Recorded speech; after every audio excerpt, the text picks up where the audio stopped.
Support. Give us a subscribe. Hello and welcome. I am your grumpy guide to all things gaming, the OGGM, with another OGGM adventure. And it is day 11. 11 of RPG a Day 2020, and the word is stack. Stack. I'm not feeling very good today, so I'm going to be brief. I really don't feel like talking. Um, Stack. A stack of things. Which brings my mind to the stacks from Ready Player One and Neuromancer and Cyberpunk in general, just stacks of buildings, and the idea of the stacks from Altered Carbon, which just sort of makes me think cyberpunk and just dark dystopia and just sort of a landscape of never-ending buildings stretching to the sky with, for some reason, blimps still flying, street lights and searchlights crisscrossing, and that Blade Runner theme music, which of course makes me think of Batman. I don't know why it makes me think of Batman, but, well, fuck, pretty much, everything makes you think of Batman. So, Cyberpunk. And my personal experience with cyberpunk and my fascination with the genre, its birth and death. In order to understand cyberpunk, you have to understand the 80s, 1984 through 1989, which was sort of the prime era of cyberpunk, and that idea that we were slowly being taken over by machines and technology was moving faster than we could keep up, and that Blade Runner was still part of the subculture zeitgeist. We were just being inundated with Japanese anime for the first real time. And, we'd just gotten out of 1984 and that Orwellian, class of 84, hope you survive. The apocalypse was constantly around the corner still. Russia was still the bad guy, and Japanese anime was inundating us with Akira and Bubblegum Crisis and Black Magic M66 and all these movies and TV shows influenced by Blade Runner and all the other movies that were influenced by Blade Runner. And we had movies like Hardware, and we had movies like, you know, Blade Runner, and all these other, and Overdrawn at the Memory Bank and Glass Windows, and just this inundation and this idea. And then Gibson writes Neuromancer and Johnny Mnemonic and Mona Lisa Overdrive, and introduces us to the idea of the sprawl and the stacks, and taking these images from Blade Runner and the other early, cyberpunk words and the birth of the internet and everything that was happening, and creating this genre that just sort of appealed to the zeitgeist at the time of just, music was changing, rap, you had hip hop, you had punk, you had post punk, you had Green Day, you had New Wave, you had Blondie, you had the Go Go's, you had Motley Crue. The 80s was an amazing time for music. The 80s was an amazing time for really low budget movies, especially science fiction movies, and a lot of post-apocalypse movies, and cyborg movies like Hardware or stuff like that. So all this sort of hit a zeitgeist around 84, 85, especially. That's right around when Neuromancer came out, and Gibson introduced us to this idea. And people forget that, Gibson invented the word, of like cybertech and cyberpunk, and, Terminator was just also around that time. Mad Max was around that time. Uh,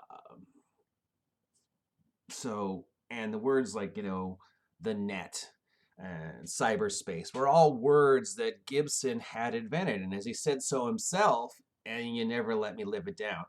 So there was this nebulous zeitgeist, and Gibson really hit the nail on the head and just started the genre running. And right after Gibson, we had Sterling and all these other guys writing this cyberpunk genre. I wrote cyberpunk. I wrote the complete cyberpunk dictionary. I play tested for GURP Cyberpunk. I reached out to Artisolian right after Mechton came out and worked with them on the cyberpunk and cyber generation. My name is still in cyber generation, I think, for playtesters. I wrote my own cyberpunk game. I was constantly writing stuff and running the cyberpunk.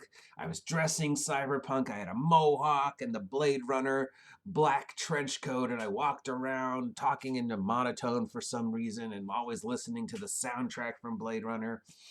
I mean, Blade Runner was already one of my favorite movies. So what is it about the stacks, about cyberpunk, that appealed to us so much as in that brief period of time? But then it ended, and it had to end. Cyberpunk as a genre was built to destroy itself. The whole meaning of cyberpunk was just, speed up, speed up, speed up, live fast, die young, leave a recognizable corpse, and eventually this too shall pass.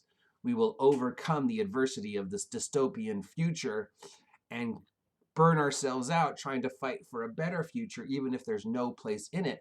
And whatever comes after cyberpunk should be better than cyberpunk. Now, people are still making cyberpunk. It's still in the genre. I don't like throwing the word punk after things because I think it's overused. I mean, there's fucking hero punk and dungeon punk and diesel punk and goth punk and art punk. You're just throwing the word punk after another word to make it sound cool. And really, punk kind of died in the 80s. And then right after that, we had cyberpunk and splatterpunk. But both those genres just sort of burned themselves out like they were supposed to, like they should have. The whole intent of the art form of punk is to burn itself out, to burn out and fade away and leave something better or different in its ashes. It's not, but obviously cyberpunk is still around. That idea of a dystopian future is still around, and we're cycling back to that idea of just a cyberpunk dystopian future as opposed to the Hunger Games dystopian future that just, and the world is turning very cyberpunk. I mean, with the riots and the people taking over cities and, the technology just advancing so quickly and us being able to integrate the technology into our bodies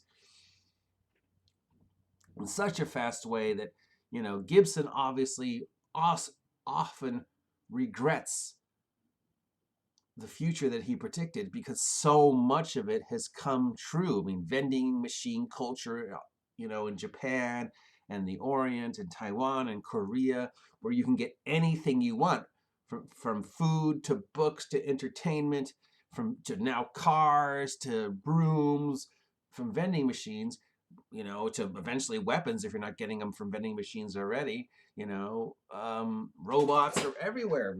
Zumbas and Roombas and washbots and stuff. Now, obviously, it's not the way Gibson predicted it, and it's not the Blade Runner future, and it's not the Blackmagic M66 Bubblegum Crisis Ghost in the Shell future, but we're living in the year 2020, which is when cyberpunk was supposed to happen. When we first wrote it in 1984 85, that said Cyberpunk 2020 on the cover, and this is what we're looking at, and it's pretty damn close in the sense of the depression, the oppression, the loneliness, the disruption of society, a government that doesn't care, corporations that don't care, they're just blatantly taking over the world, small businesses being destroyed, the little guy being left behind, and the economic diversity just increases, the racial diversity, the sexual diversity,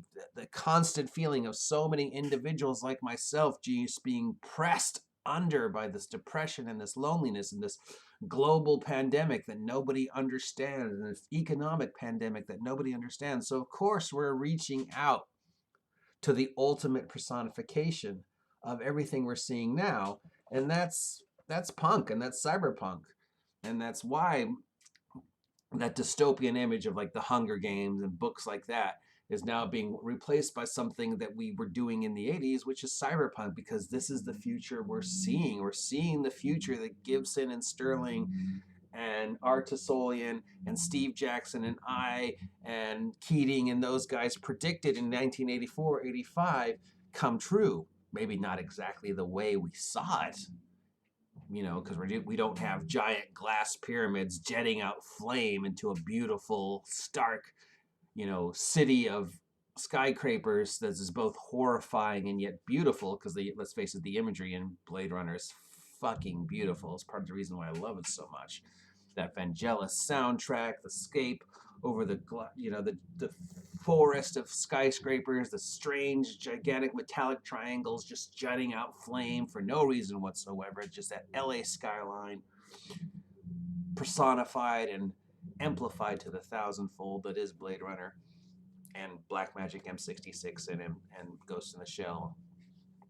The sprawl, the stacks, the idea of buildings on top of buildings consuming each other and just creating a new, horrible yet beautiful landscape of just music and anger and technology and riots and in that burning chrome, a little kernel of hope that all this will burn away as punk is supposed to, because punk is supposed to burn away and leave something better in its ashes. So that's why in the 80s, Cyberpunk came to be. That's why Cyberpunk died. And now that's why we're seeing Cyberpunk come back, because we are creating a world that is symptomatic of that cyberpunk imagery. We've created it. Now we need to burn it away and create something new and better. Remember, nobody cares who you are. It's how you look. So live fast, die young, leave a recognizable corpse so the trauma team knows who you are, and sub to my vlog. I'll talk to you later, chummers.